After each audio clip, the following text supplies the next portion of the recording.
estoy en la isla. No he abandonado nunca la isla, pobre de mí. Creí entender que me pasaba la vida dando la vuelta al mundo en espiral. Error, donde no ceso de dar vueltas es en la isla. Lo único que conozco es la isla, nada más. Y tampoco la conozco, pues nunca tuve fuerzas para mirarla. Cuando llego a la orilla, me vuelvo hacia el interior.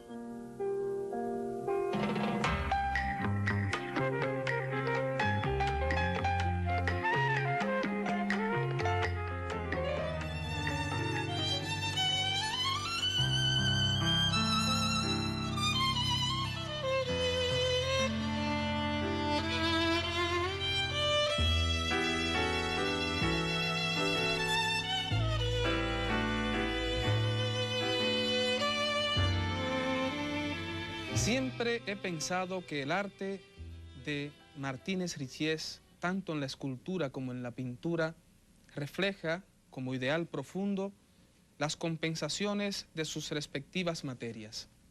De esta manera vemos cómo los grandes bloques de mármol, de madera o de otro material noble parecen contravenir la rotundidad de sus formas, aligerarse por el milagro de las proporciones sabiamente equilibradas para lograr ante nuestros ojos una especie de metamorfosis parecidas a las que nos cuenta Publio Ovidio Nasón en su libro.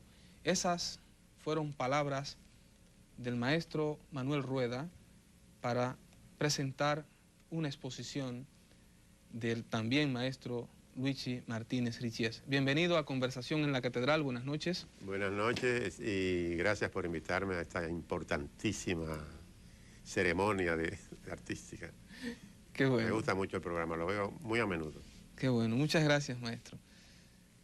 Bríos para este nuevo año, ¿eh? Sí, siempre, siempre. ¿Siempre? Yo siempre es que para mí esto es un placer, no es un trabajo. Si yo ¿Sí? tuviera que trabajar en otra cosa, me aburriría. Tanto en escultura como en pintura. Como en pintura. Siempre, cuando hago una exposición, presento las dos cosas. Cuadros y escultura. Y a veces presento distintos materiales. En la última que hice presenté alabastro, caoba centenaria, y acrílicos, cuadros en acrílicos sobre tela. Y son formas de expresión que aunque se ve que no son exactamente parecidas, pero se ve que fue la misma persona quien creó esos colores de los cuadros, esas formas de la cultura. Con todo y que esté trabajando sobre soportes y materiales diferentes, hay un lenguaje característico del maestro Martínez Richies. Decía un amigo pintor, Gilberto Hernández Ortega, que lo que uno hace se parece a uno. Sí. Y es verdad. Bueno, aquellas expresiones que válidas en literatura, pero yo creo que también en cualquier arte, el estilo es el hombre, ¿no? Claro, tiene mucho de autorretrato. Claro, claro. Maestro, me gustaría, para ilustrar a nuestros amigos de la radio y teleaudiencia, que nos hablase un poquito sobre su proceso de formación como artista. Usted ingresó en los primeros años, inicio de los años 40. 42. En la Escuela Nacional de Bellas Artes, que se crea... Cuando se fundó en el 42. En el 1942. ¿Cómo era entonces el ambiente artístico? ¿Cómo recuerda usted aquellos años? Habían, por ejemplo, autodidactas como Yoli Morel. Había una gran pintora nuestra, doña Celeste Bocigil, que fue nuestra profesora de bodegones y flores, de pintura. Y ella había estudiado en Nueva York, en una escuela de artes, y en La Habana, Cuba también. Y una mujer, bueno, pocas personas han vuelto a pintar con esa maestría que tenía doña Celeste. Y además una persona agradabilísima para enseñar a uno a mezclar colores y hacer contrastes de colores. Tenía una verdadera vocación de maestra. De maestra y de gran pintora. Además de ser una gran artista, sí, claro. De gran artista, sí, como Manolo Pascual. Porque hay muchos grandes escultores que son incapaces de enseñar a otras generaciones. Grandes genios que son incapaces de transmitir sus propios conocimientos. Porque no tienen ese don para poder hacerlo. Claro. Yo fui profesor a los 17 años, recién graduado. ¿Y usted entró a los 14 a la escuela? Había que pasar un examen de admisión. Muchos no lo pasaron. Ponían unas estatuas griegas, yo dibujé un torso, y a unos les costó 2 semanas, yo lo hice en 3 días. Sí. Entonces Manolo Pascual, que era el director, y José Gausach, que era el subdirector y profesor de paisaje, y Manolo Pascual era profesor de escultura, además de director, dijeron, pues este chico no, había que tener 16 años para pasar el examen. Yo lo pasé a los 14, el único que lo pasó a los 14. A los 17 me gradué y nos nombraron a los 2 mejores alumnos que sacamos las mejores notas, porque no bastaba esculpir y pintar y dibujar bien y aprender a perfeccionarse con esos grandes maestros, como Doña Celeste, Pascual, Gausach, sino que había que superarse a sí mismo, hacerlo cada vez mejor. Eran gente que entusiasmaba a uno con el trabajo. A pesar de que en los años 40 la República Dominicana vivía bajo la férrea dictadura Sí. de Rafael Leónidas Trujillo, el hecho de que llegaran al país casi de manera Milagrosa. en el año 39 una gran cantidad de artistas e intelectuales españoles, Intelectuales también. eso permitió que... Y músicos, Casal Chapí llegó. Claro, claro, en los años, fundamentalmente en los años 40, porque muchos de ellos vinieron y luego se fueron, lógicamente. Se fueron muchos a porque México. No podían quedarse a México se bajo muchos. una dictadura. Pero ¿pudieron ustedes, que eran los jóvenes de aquella época con inquietudes artísticas, realmente beneficiarse de ese talento y de esos españoles transterrados, como decía el filósofo José Gauss? Transterrados, sí. Pues esto nos ayudó muchísimo, incluso decíamos que España nos había redescubierto. Exacto. Porque nos trajeron una cultura y unos conocimientos. Esa gente eran verdaderos profesionales que estudiaron como Manolo Pascual en la Escuela de Bellas Artes de Madrid, y Gausach era uno de los más grandes pintores catalanes. Claro. Y esa gente tenía un bagaje de métier, de lo que le llaman el oficio, que nos enseñaron las distintas técnicas de acuarela, óleo. Todavía no se usaba el acrílico, ahora ya sí. Pero lo importante es el contacto humano con esas personas, porque además de eso eran gente con un contacto humano extraordinario. Y con una gran formación. Una gran formación. Claro. Una capacidad enorme para todo. ¿Y recuerda usted, maestro, algo de sus primeras exposiciones allá en los lejanos años 40, 50? Sí, yo en la primera, cuando me gradué, se hacía entonces el premio Trujillo. Sí. Y el premio de escultura lo ganó Gilberto Hernández Ortega. Yo gané el segundo. ¿Ah, sí? Sí. Que fue uno de los más grandes pintores dominicanos, claro, contemporáneos. Claro. Y en la escultura de él ganó el primer premio de escultura. Y la mía ganó el segundo. Y era muy buena, porque él era un gran dibujante. La base de la pintura y de la escultura es el dibujo. El que no sabe dibujar está perdido. También de la escultura, porque se suele tener muy claro que es la base de la pintura, pero también de la escultura. No, por eso decía de la escultura y de la pintura. Y sobre todo de la escultura, porque solamente hay el color de la piedra o de la madera. Pues no hay la posibilidad de inventar con colores en la escultura. Hay que crear volúmenes. Y, por ejemplo, yo cojo una huiga de caoba centenaria que tiene 500 años en el suelo. Usted la ve y no parece que se puede sacar algo de ahí, y yo le doy vida. Pues digo... sí, es darle vida, después de todo. No, pero es así, maestro. Sí. Es darle vida porque de esa materia informe y prácticamente... Sí, como si fuese un material de un desecho. Usted le da vida porque crea con ella, ¿no? Sí, entonces lo interesante es que la caoba centenaria de Santo Domingo es una materia bellísima. Sí. Bellísima. Yo solo trabajo caoba centenaria porque no me gusta trabajar maderas nuevas, recién cortadas, porque al cabo de 5 o 6 años, si algún coleccionista de arte la compra, la tiene en su colección, se abre con el calor, con la humedad, con lo que sea, mientras que la caoba centenaria no. Porque yo trabajo la parte que no se abrió. Claro. Además, la caoba raras veces se abre. Es preferible trabajar la caoba al candelón. El candelón siempre se abre. No recomiendo que se trabaje en eso. Es la caoba centenaria, porque sabemos que usted ha trabajado sobre otros materiales, ¿no? Sí, mármol. Minerales. Y hasta en marfil. Ya. Pero siempre es la madera y preferiblemente la caoba centenaria el material que usted prefiere trabajar, ¿no? Sí, porque la belleza de ese material es extraordinaria. Ahora, me gusta todo, lo que pasa es que en el marfil uno está limitado por el tamaño, porque el colmillo del elefante es hueco, solo la punta es maciza. Entonces un pedacito de marfil en París, que hay una sola parte en la Place de Bretaña que venden el marfil pesado, $200 la libra. Y nada más es la puntita del colmillo que es maciza. O sea que uno está limitado, mientras que en la madera no. En la madera uno puede trabajar todas las dimensiones que consiga. Una rápida revisión de su obra escultórica fundamentalmente refleja el que usted prefiere trabajar en tamaños a escala prácticamente natural. Sí, pero sin embargo he hecho, por ejemplo, la escultura que está en el Parque Olímpico de Corea. Tiene 3,30 metros de alto y pesa 20 toneladas en mármol rosado de Samaná. Porque es que para hacer una escultura de esa magnitud, de esa envergadura, alguien tiene que pagar. Entonces el Comité Olímpico nos dio $12,000 a cada uno, que era muy poco. Pero el hecho de haber sido seleccionado por un jurado internacional para participar en esa Olimpiada de las Artes y los Deportes, ese jurado se reunió en París. Esas fueron las Olimpiadas de 1988. 88. Y el hecho de haber sido seleccionado para esas Olimpiadas ya es un premio, es un reconocimiento internacional, que lo hacen 5 críticos de arte del más alto nivel, entre ellos el director del museo, el conservador en jefe del Museo Guggenheim de Nueva York. Una autoridad. Unas personalidades. Claro. Pierre Restany, Suriguera, son 2 franceses, un japonés y un yugoslavo.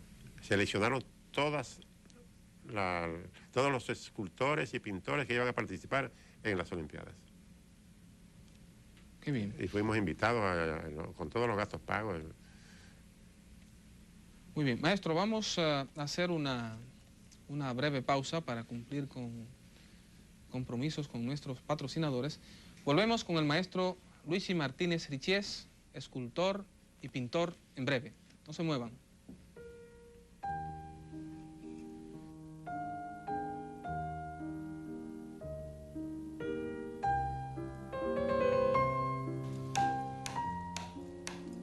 Si uno quisiera disfrutar de todas las manifestaciones artísticas de París, no podía trabajar en su taller.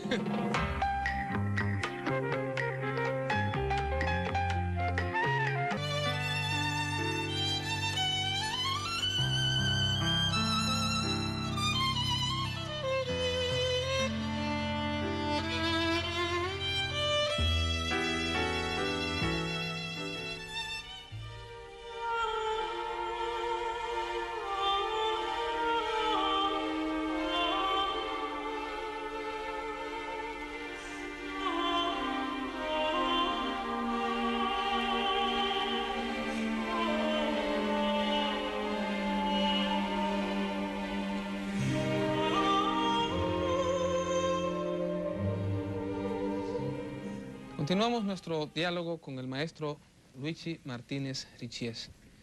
Maestro, terminados sus años de estudios formales aquí y luego de una experiencia relativamente breve como profesor, se va usted entonces a París. No, a Buenos Aires, primero. Primero a Buenos Aires. Con una beca de la Embajada de Argentina. ¿Y qué tiempo permanece allí? Un año escolar. Un año escolar. Y una muy buena escuela de Bellas Artes. Pero no tan buena como la de nosotros, porque tenemos los grandes profesores como Manolo Pascual y Gausás y doña Celeste Bocigil. Pero una escuela muy buena. Ya. En Buenos Aires. Pero es en París donde usted se establece. Sí, 30 años. 30 años. Una vida. Prácticamente una vida. ¿Qué puede contarnos acerca de sus experiencias como artista y como espectador de obras de arte también allí? Porque sí. En París no solo puede uno, digamos, desarrollar una carrera artística, sino que también tiene la posibilidad de asimilar tantos eventos, tantas exposiciones, tantos museos. ¿Cómo era el ambiente parisino de los años, en términos artísticos, quiero decir, de los años 60, 70, hasta inicio de los 80, que permaneció usted allí? Sí, sí, hasta el 82. París no cambia mucho, porque siempre ha sido interesantísimo como ciudad y bueno, las exposiciones. Si uno quisiera disfrutar de todas las manifestaciones artísticas de París, no podía trabajar en su taller, porque si quieres ver todas las manifestaciones de ballet clásico, ballet moderno, piezas de teatro, el cine, Claro. bueno, la Cinemateca de París es famosa. Claro. Se vio visto películas de Louis Jouvet, aquellos grandes actores que murieron antes de que yo llegara a París, pero que... Y yo incluso conocía a Zanuck, que era la asistente de Yves Allégret, que es uno de los directores de cine más famosos, que son dos hermanos, Yves. Y esta iba a tomar un aperitivo donde yo iba a un bar de Montparnasse, y el Estival se llama. Y ella me dijo, yo le dije, mire, yo quiero, Zanuck, yo quisiera saber cómo se hacen los decorados de cine para que cuando la industria cinematográfica en mi país se desarrolle, yo hacer los decorados, porque ganan un dineral. Sí. Y es muy interesante Entonces me dice, tú Como para proyecto estar... artístico, ¿no? Para Picasso hizo muchos decorados. Sí. De obras de teatro. Sí, Sí, sí, los también, grandes sí. artistas de vanguardia siempre trabajaron en decorados. Y entonces yo, como me interesaba hacer los decorados de cine, porque aquí algún día se iba a desarrollar esa industria, que todavía está en pañales, pero algún día se va a hacer. Y me dijo, tú para entrar en el tabló, en el plató, perdón, que le llamo el plató donde se filma, y me dice, tú tienes que tomar parte en la película. Entonces tú tienes que estar como figurante, porque si hablas, y hay que pagarte más. Si hablas 5 palabras, hay que pagarte como artista de cine. Entonces, pues, yo lo que quiero ver es cómo que hacen los decorados. Y yo trabajé en La vida de Modigliani. Y era Gérard Philippe, el personaje, que es un actor extraordinario. Y Anouk Aimée era Jeanne, la amante de Modigliani. Sí. Entonces inaugura una exposición, Gérard Philippe de Modigliani, y yo estoy ahí como con una corbata de lazo de la época, un sombrerito francés. Pero es muy divertido, el figurante. Bueno, no se gana nada, pero es por estar en el ambiente y para aprender a cómo se hacen, pero son unos técnicos extraordinarios. Reprodujeron el Carrefour Bavin, que es donde está la estatua de Balzac, hecha por Rodin, en el barrio de Montparnasse. Pero del tamaño de los árboles, las fotografías, los reprodujeron entero con la estatua de Balzac. Y ahí se filmó la película, aparte de lo que se hizo en los platós, en los ¿Pero estudios. pudo finalmente usted trabajar en el decorado? No, yo fui a aprender, porque ellos ya tienen sus contratos, ellos no dejan entrar a nadie ahí, yo quería ver cómo lo hacían, y lo hacen, bueno, por una velocidad increíble, le reproducen, por ejemplo, el baluarte con el Parque de Independencia completo en un día, a tamaño natural. ¿Se considera usted, maestro, un escultor y pintor erótico, o acaso tuvieron razón los franceses cuando en 1979 le acusaron de ser usted un artista pornográfico? Sí. No, lo que sucede es que es un salón internacional, quizás el más importante del mundo, de escultura, que se celebra una vez al año. Entonces, la escultura que yo presenté era erótica, pero no yo digo que pornográfico es lo que hacen los demás, lo mío no. Entonces, había Vincent, un escultor que hacía dos figuras haciendo, una pareja haciendo el amor, pero con una cosa muy estilizada, con una soldadura en planchas de cobre. Mi escultura es en caoba africana, y la tengo aquí, la voy a poner en mi exposición del mes me la mandó mi hijo de París. Y bueno, tú la viste, ¿no? Sí, yo vi las obras. Entonces, parece que uno de los escultores hizo una cosa que no debía haberla hecho, en Merklin. Por eso en la reproducción de los periódicos donde salimos con el escándalo, porque yo esa semana vendí 5 esculturas y 10 cuadros, me hicieron una publicidad gratuita. Claro. Entonces llamaron a la policía, porque este señor hizo un cajón de Playwood, una ranura, y entonces esas señoras mayores muy preocupadas de ver qué es lo que había ahí adentro. Entonces le salía un falo erecto de plástico, como si fuera como esas treganiques que le caen en los casinos. Sí. Entonces esas señoras llamaron a la policía del barrio 8, que es el barrio de los Campos Elíseos, donde Jacques Chirac, el actual presidente, había prestado los jardines para la exposición del Salón de la Joven Escultura. Y vinieron la policía a decir que había que quitar eso de ahí porque era pornográfico. Entonces los organizadores de la exposición, que son también escultores, y incluso Denis Chevalier, el fundador, era alumno de escultura de la Académie de la Grande Chaumière, una de las escuelas de escultura más importantes del mundo. Y Satkin, uno de los rusos que salieron huyendo de la Revolución de Octubre, se instaló en París y es uno de los grandes maestros de la escultura contemporánea. Y Denis Chevalier era alumno de Satkin, pero se dio cuenta que él no iba a descollar como escultor, sin embargo como crítico de arte. Como crítico, exactamente. El más famoso, o él lo mandaban a buscar de todos los países para escribir artículos y escribir libros sobre la escultura contemporánea. Y era muy amigo mío, murió de cáncer el pobre. Sí. Lo último que escribió fue la presentación de mi catálogo, que tengo un ejemplar que me queda, me lo mandó mi hijo. Pues tiene que conservarlo. Sí, no se consigue hasta... Como el diccionario de la escultura moderna, eso ya no se consigue, de la editora Fernand Hazan, Fernand Hazan es una de las más prestigiosas editoras de París. Ahí figura usted junto a grandes escultores. Sí, estoy en muy buena compañía con Modigliani, con Mayol en la M, en la R está Rodin. Rodin.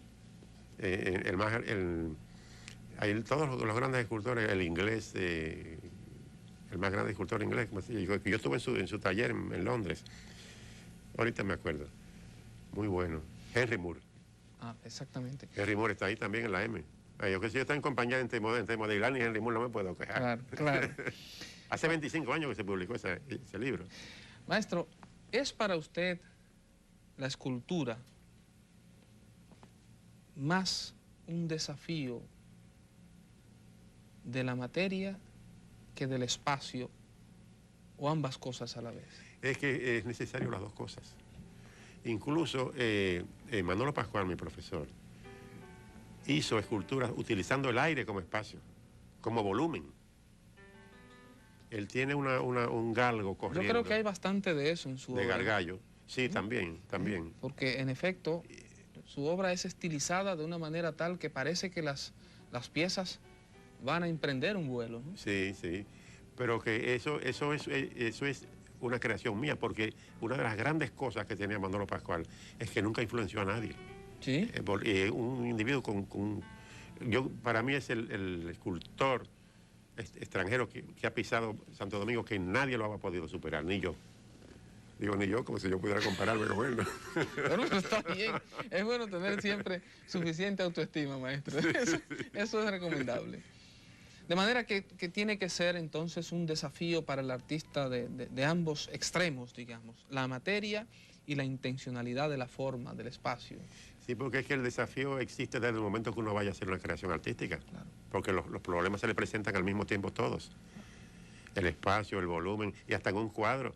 Si hay un color que no combina con el otro, o que no contrasta, ya hay un problema que hay que resolver.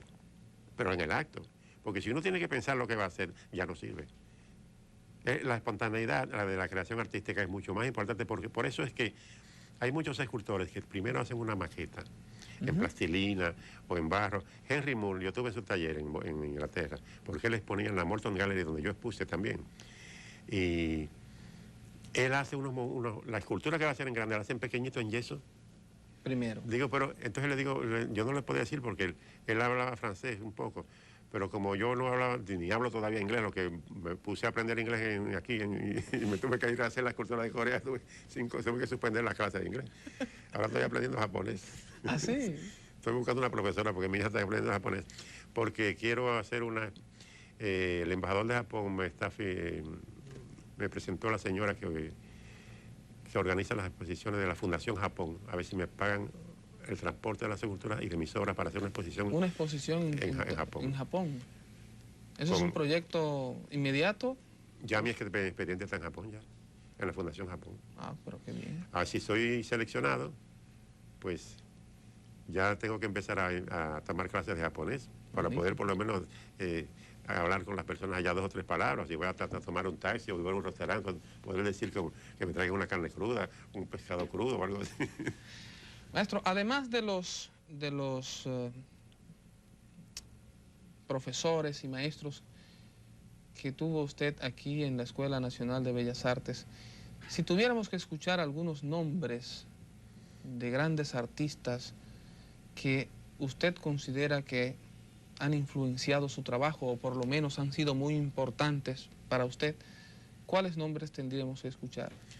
Bueno, yo lo que pienso es que no es que me hayan influenciado, sino que el contacto con pintores de la categoría de Wilfredo Lam, porque él influenció más a Gilberto, que nunca lo conoció.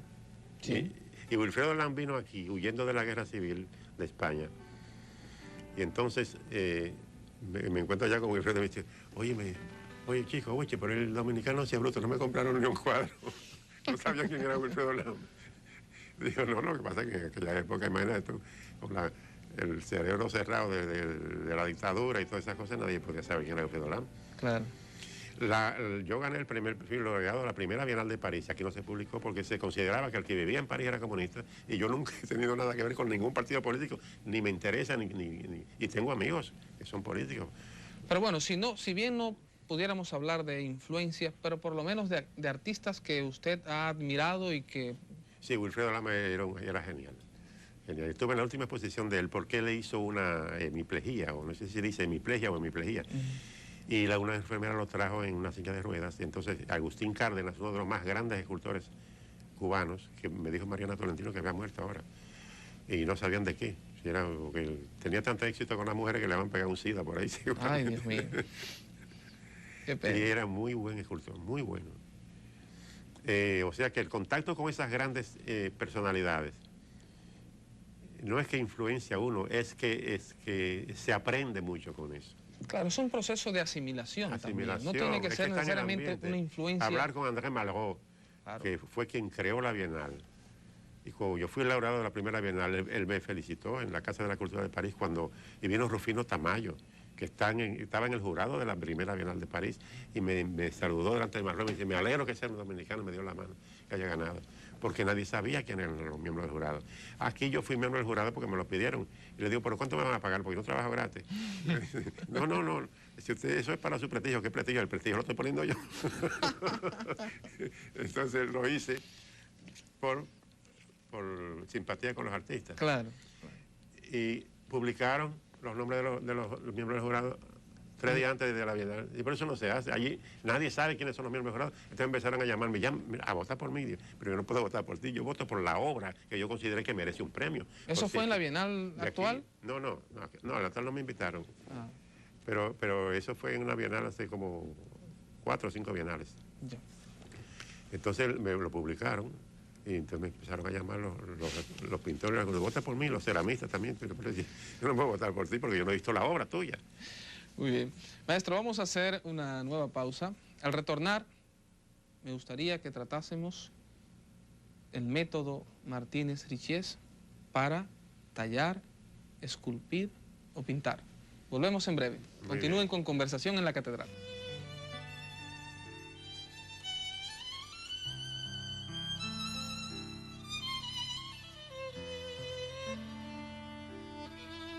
Es que yo prefiero incursionar en la materia sin hacer una maqueta previa.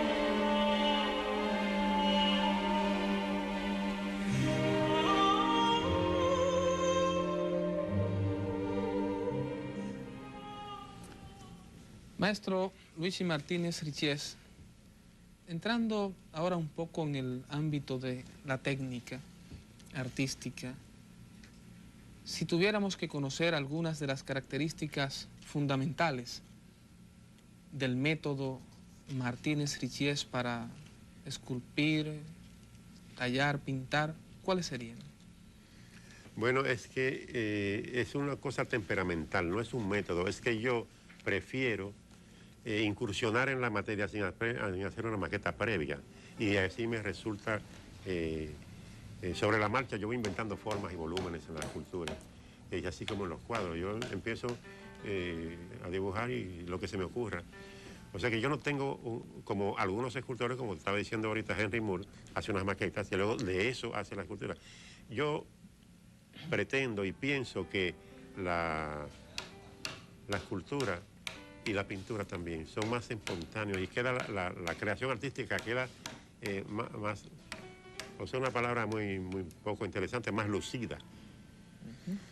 Pero lo que pasa es que al ser así, ya no pierde su fuerza de creación, porque si yo hago un dibujo, para luego de ese dibujo hacer un cuadro, ya toda la espontaneidad se quedó en el dibujo, toda la creación artística se quedó en el dibujo. Aunque lo quiera hacer allí, nunca va a salir igual. De modo que usted se enfrenta a la materia directamente. Desnudamente, digámoslo así, sí, sí. A la materia. Y al... Pero eso es temperamental. Hay escultores que no pueden y pintores que tampoco pueden, que tienen que hacer primero un boceto, un dibujito y de ahí van a hacer el cuadro. Pero un estudio, como se suele decir. Un estudio, llamar, ¿no? sí. Pero usted no trabaja con estudios previos, usted va directamente sobre el material que va a transformar. Yo como fuera de cámara te voy a explicar, es como si uno se tira a nadar y tienes que saber que ya el agua está fría o caliente, tírate y tú verás allá. Digo, eso pasa con las mujeres también. Bueno, pero yo creo también, maestro, que eso es, ese procedimiento, para no llamarlo método, es también el resultado de un proceso ya de un gran dominio de la técnica, precisamente, que como decía Pablo Picasso, se aprende y luego con el ejercicio se olvida. La técnica va del cerebro a la mano. Entonces ya usted tiene la técnica en la espontaneidad, en lo instintual, ¿no? Y eso me permite, pues, lo que le costaría a un alumno de Bellas Artes 2 meses de trabajo, yo lo hago en 2 semanas. Claro. Y él no lo puede hacer tan bien como yo tampoco. Maestro, ¿qué significa para usted ser artista? Bueno, yo no podría hacer otra cosa. No porque venga de una familia, mi madre, cuando se hizo ópera la primera vez aquí, mi madre era cantante, tocaba violonchelo y tocaba piano. Mi padre era un poeta que publicó varios libros y periodista, escritor.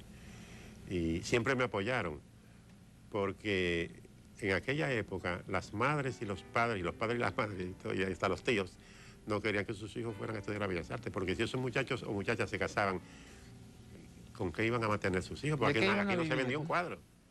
Aquí no se vendía un cuadro. Aquí estaba el almanaque de la tabacalera en la sala de cada casa, aquí en la capital. ¿No? Entonces querían que sus hijos fueran médicos o abogados. Claro, pero que estudiaran carreras. Pero me apoyaron, mi padre y mi madre me apoyaron. Por eso esas esculturas que me mandó mi hijo, esas 14 esculturas, yo no las vendo.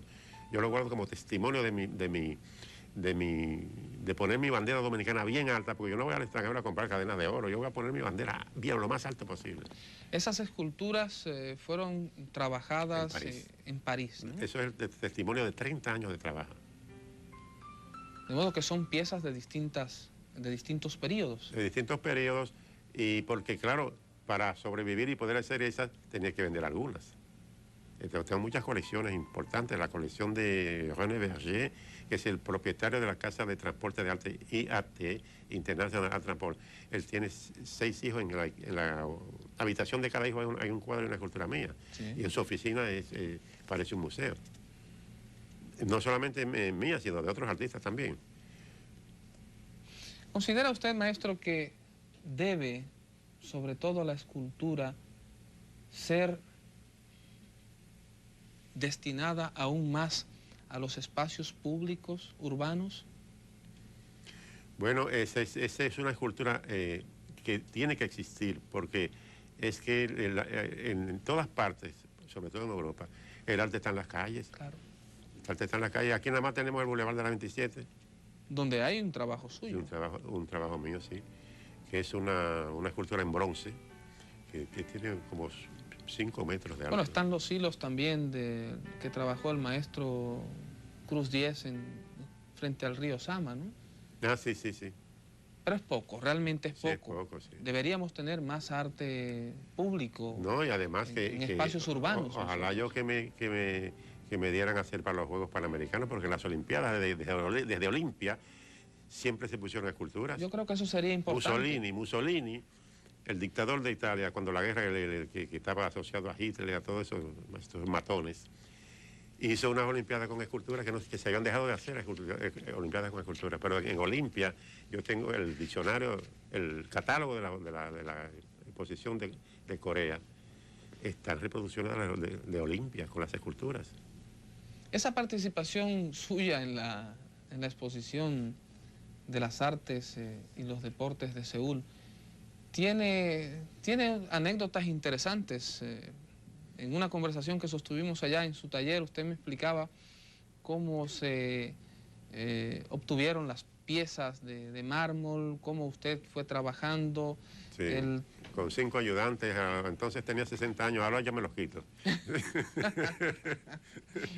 Y con 5 ayudantes, 5 meses, trabajando hasta los domingos y de noche. Y eso fue un trabajo terrible. ¿Trabajaban en la misma...? En el parque, en lo que le llaman la planta física de la marmolería, que es el patio. De la marmolería, exacto. Sí. Y entonces ahí ese bloque lo trabajamos con esos obreros. Y el último mes tuve que poner 3 obreros más para pulir, porque yo quería que hubiera 2 texturas distintas, las partes trabajadas con las herramientas y la parte pulida, para que no todo fuera pulido ni todo fuera trabajado, que hubiera dos valores distintos que se complementen, dos texturas distintas. ¿Cuántas toneladas pesó la pieza? 20 toneladas. 20 toneladas. ¿Y se transportó en barco, supongo? En un barco, y luego el Comité Olímpico de Corea mandó con una casa norteamericana, la Schenkers, trajeron un furgón. Entonces yo dije que la escultura debía ir acostada, porque si iba a estar 1 mes y 2 días en el mar, si el mar se pone un poco... bravo, ¿no? Se pica, como dicen los pescadores aquí. Picado, sí. Entonces, que fuera acostada en una caja de madera y que le hicieran una colchón de colchas de espuma. Para y proteger, luego, ¿no? y la caja fijarla con maderos al furgón para que la caja no se fuera a mover. Y llegó impecablemente. Entonces los organizadores de las Olimpiadas tenían un departamento para que ningún artista interviniera, que se iba a poner la escultura donde dijeran ellos, porque cada artista quiere coger el mejor lugar. Y a mí me dieron un lugar extraordinario, sí, muy bueno, ante una avenida que es 2 veces el ancho de la Biblia de Washington. Ahí está mi escultura. Y allí está su obra escultórica. Y le trasplantaron unos arbolitos que allá deben estar grandes, que le sirven de marco a todas las esculturas que están ahí, pero que la mía está al borde de la carretera, de la avenida, que va hacia donde estaban las canchas de tenis y esas cosas para los deportes. Sí. Y ahí estaba una de Miguel Berrocal, que me dice, oye, por lo tuyo es estupendo, y yo he hecho una cosa pequeña, pero dice, bueno, tío, que lo tuyo es muy pequeño, lo tuyo es para una escultura para estar dentro de un museo, claro, no para al aire libre. Público. La mía tiene 3,30 metros de alto. Claro. Y de Miguel se fue el vestido de torero, que se hizo una talla en piedra vestido de torero, y es muy buena escultura, pero para ponerla al aire libre es muy pequeña. Maestro, ¿cómo definiría usted la pintura? Su ejercicio pictórico. Bueno, es que yo desde niño dibujaba mucho. Entonces, por eso me permitió la dirección de la primera edición de la escuela, que fue Manolo Pascual director y Gausach subdirector. Yo le enseñé una cantidad de dibujos, porque yo solamente tenía 14 años, quería ser alumno fundador y había que tener 16 para pasar el examen. Y cuando yo le enseñé eso a Gausach y a Pascual, pues Gausach le iba a Pascual, pues este chico, pues es olvidable, que pase el examen. Y me dejaron pasar ese y lo pasé en 3 días. Porque yo hacía en la escuela número 4 de San Pedro de Macorís, yo buscaba el que tuviera mejores notas en aritmética, el que tuviera mejores notas en lenguaje, lecciones de cosas, geografía. Entonces yo le hacía el dibujo a ellos y ellos me hacían y mi papá contentísimo con las buenas notas que yo llevaba a casa. De modo que usted se fijaba de sus compañeros en las clases. Pero yo llevaba muy buenas notas de dibujo a sus casas. Sí. O sea que ese es un don que uno nace con eso. Uno no puede engancharse a escultor. Hay muchos que se quieren enganchar al escultor y a mí me da pena porque los veo que me dicen, ¿qué ahora qué hago? Tú métete a hacer otra cosa. Fabrica camisas. Muy bien, maestro. Vamos a hacer la última pausa de este programa. Volvemos en unos instantes con el maestro Luigi Martínez Richies aquí en Conversación en la Catedral. No se muevan.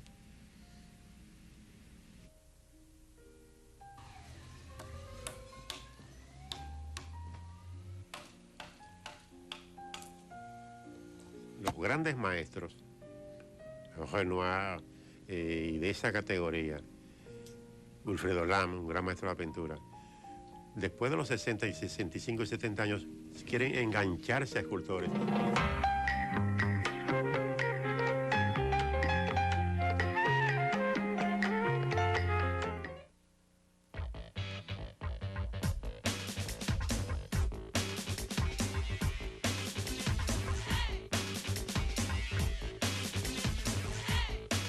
En el Popular, ponemos dinero en tu bolsillo. Extracrédito es una línea de crédito instantáneo adicional a tus tarjetas de crédito del Popular. Úsalo en tiendas y ahora si quieres además puedes retirar dinero en efectivo en el banco. Extracrédito del Popular, la forma más rápida y económica de tener dinero. Solo el 2.5% de interés mensual. Si no la tienes, llámanos a Telebanco Popular. Banco Popular, segura tradición de servicios.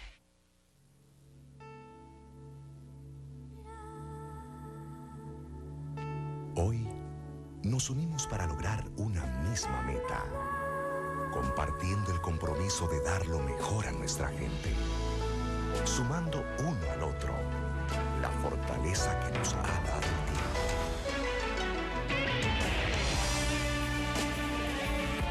Nos unimos para servirte mejor. Nos unimos para llegar muy alto y desde arriba proteger siempre tu futuro.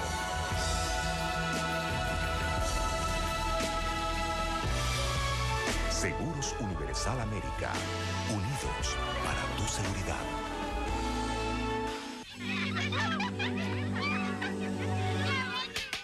Eirimo,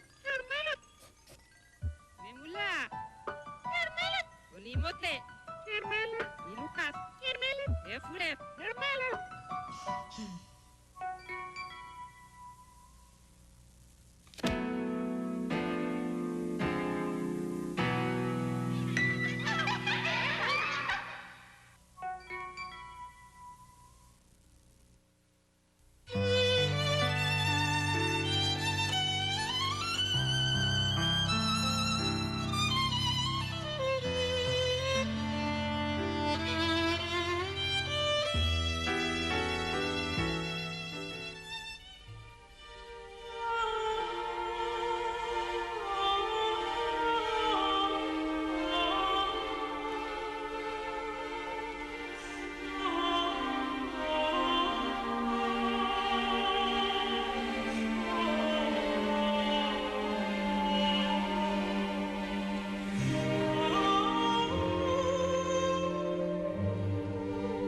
Usted quería, maestro, acotar algo acerca de la relación entre escultura y pintura.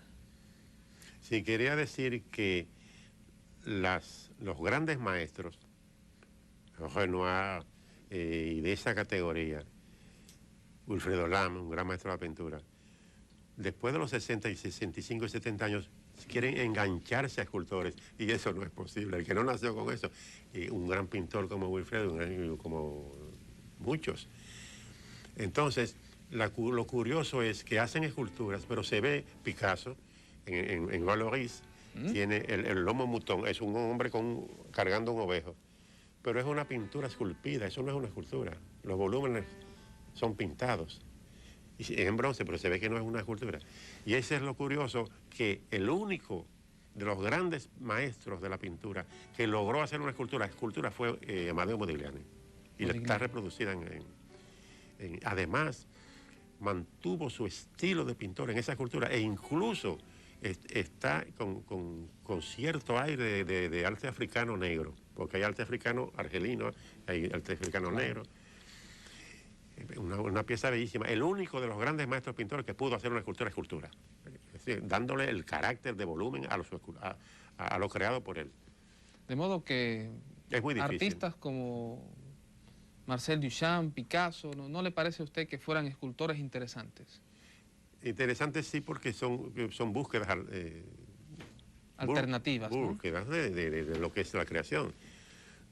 Pero que la pintura de Picasso es muy superior a su escultura, porque es que no es escultura, son esculturas pintadas en bronce, hechas en materias, pero que no tienen el carácter de la creación, de la colocación de volúmenes, los cursos de luz entre volúmenes, todas esas cosas no. De modo que podríamos... Y Modigliani sí lo pudo hacer. Ahora, yo nada más conozco esa escultura de él que está reproducida ahí, y no, pues se incursionó en hacer varias. Pero en esa se manifestó con una profundidad extraordinaria. ¿Significa esto entonces que la escultura y la pintura se contienen en códigos lingüísticos, simbólicos, que no necesariamente se interceptan? No es que se intercepten, son simbólicos, claro, porque el simbolismo está desde que tú coges el pincel y empiezas a hacer cualquier cosa. Pero lo que quería decir es que el mismo artista, si no nació escultor, porque hay sí, por ejemplo, Leonardo da Vinci hizo las dos cosas. Pero sin embargo Miguel Ángel se destacó en el techo que está en la Capilla Sixtina. La Capilla Sixtina. Y las esculturas también. Otro que también pudo hacer las dos cosas. Pero que son muy pocos. Los grandes, como Piero Mantegna, que fue el primero que descubrió la perspectiva en la pintura, que la hizo con el Cristo visto de escorzo desde los pies. Ese nunca pudo hacer una escultura. Nunca pudo, porque es que es otra cosa. La escultura es... Yo pretendo que cuando yo estaba en el vientre de mi madre, las patadas de cariño que yo le daba era tallando la placenta. Genial eso, genial. Sí. Porque es que desde niño, yo cuando estaba en la escuela número 3, que la escuela de las primarias, antes de pasar al número 4 de San Pedro de Macorís, yo cogí un higüero, así, le saqué la tripa de higüero, que dice, empecé a hablar muy mal de esa tripa, y le hice un decorado con una sierrita. Entonces, el director de entonces, Marianito Arredondo, dice, eso no sirve, y lo tiró al patio. Entonces yo cogí mi higüero, que era una escultura. Yo de niño me fui de la escuela y tuve que convencerme a mi papá de que volviera a la escuela y que Marianito me pidiera excusas, el director de la escuela.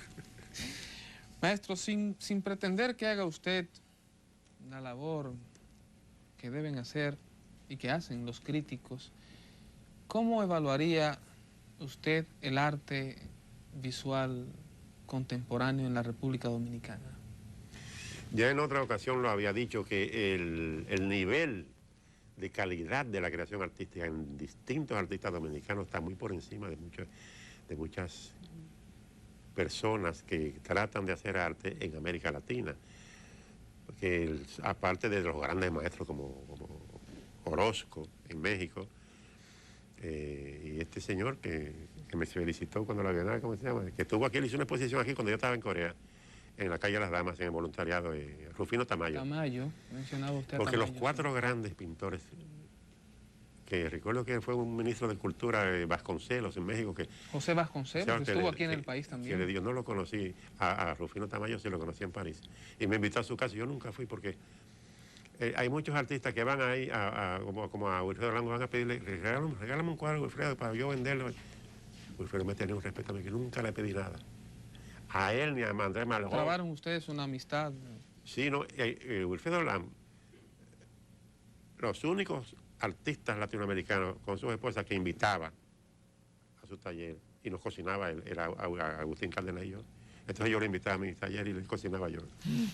Y él estaba con él tiene un hijo, Estefan, Wilfredo, que tiene la misma edad que mi hijo, que es arquitecto, Sí. que vino ahora de París.